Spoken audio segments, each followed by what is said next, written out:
पिछली कहानी में हमने देखा कि विमला और आनंद ने किस तरह उस श्राप से मुक्ति पाई।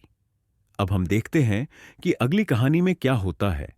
भैरव मंदिर में हुई घटना के बाद विमला और आनंद ने सोचा कि उनके जीवन से अंधकार हमेशा के लिए मिट गया है। लेकिन कुछ हफ्तों बाद शिवपुर में अजीब घटनाएं फिर से शुरू हो गईं। गांव के लोगों ने देखा कि रात के समय मंदिर के पास अजीब सी रोशनी चमकती है।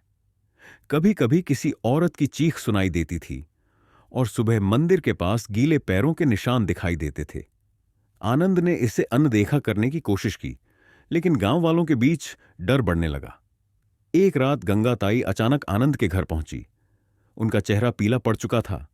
वह कांपती आवाज में बोली, पंडित जी, मैंने आज मंदिर के पास विमला को देखा, लेकिन वह अजीब तरीके से हंस रही थी। उसकी आंखें लाल थीं। आनंद ने गंगा ताई को भरोसा दिलाया कि यह उनका वहम हो सकता है, लेकिन अंदर से वह भी डरने लगे थे। विमला तो उस समय घर पर सो रही थी, फिर यह सब कैसे हो सकता है? विमला का बदलता व्यवहार, कुछ दिनों बाद विमला के व्यवहार में बदलाव आने लगा। वह अक्सर गुमसुम रहती और छोटी छोटी बातों पर गुस्सा करने लगी। रात के समय वह अचानक जाग जाती और चुपचाप बालकनी में जाकर खड़ी हो जाती।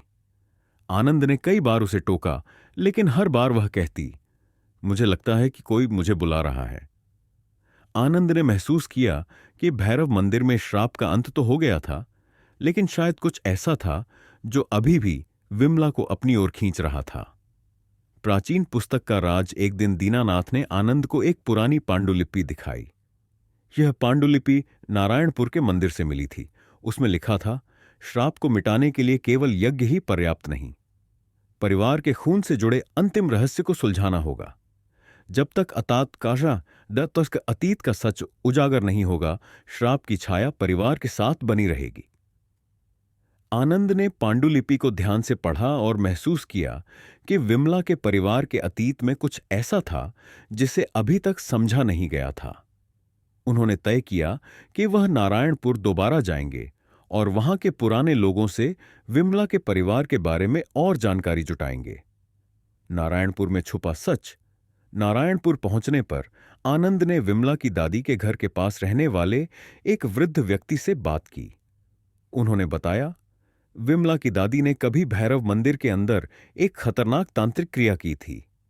वह अपनी बेटी यानी विमला की मां को बचाना चाहती थीं, लेकिन उस क्रिया में उन्होंने गलती कर दी और एक प्राचीन आत्मा को जागृत कर दिया।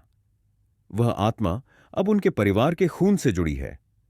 जब तक वह आत्मा मुक्त नहीं होगी, श्राप का असली अंत नहीं होगा। आनंद ने पूछा कि उस आत्मा को मुक्त करने का उपाय क्या है। वृद्ध ने कहा, यह आसान नहीं है।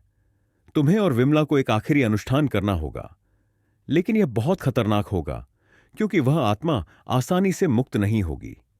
वह विमला के शरीर को पूरी तरह से कब्जे में लेने की कोशिश करेगी।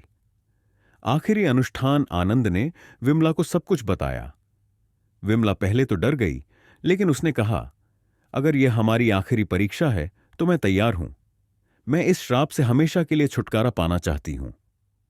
अगली अमावस्या की रात आनंद और विमला भैरव मंदिर पहुंचे। इस बार उनके साथ गांव के कुछ बुजुर्ग भी थे।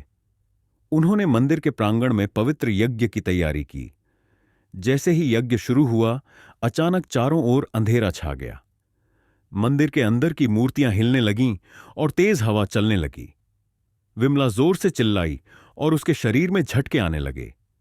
उसकी आंखें लाल हो गईं और उसकी आवाज किसी पुरुष जैसी भारी हो गई।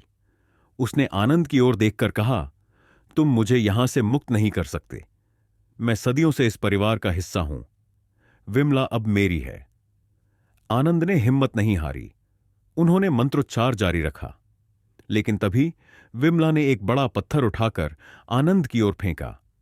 गांव के बुजुर्गों ने उसे रोका, लेकिन वह अजीब ताकत से भर गई थी। आत्मा की मुक्ति आनंद ने पांडुलिपि में बताए गए अंतिम मंत्र का उच्चारण किया। जैसे ही मंत्र पूरा हुआ, विमला की चीखों के साथ एक काले धुएं का गोला उसके शरीर से बाहर निकला। वह धुआं मंदिर की छत की ओर उठा और गायब हो गया। विमला बेहोश होकर गिर पड़ी। आनंद ने उसे संभाला और उसे होश में लाने की कोशिश की। कुछ देर बाद विमला ने आंखें खोलीं। वह शांत और हल्की महसूस कर रही थी।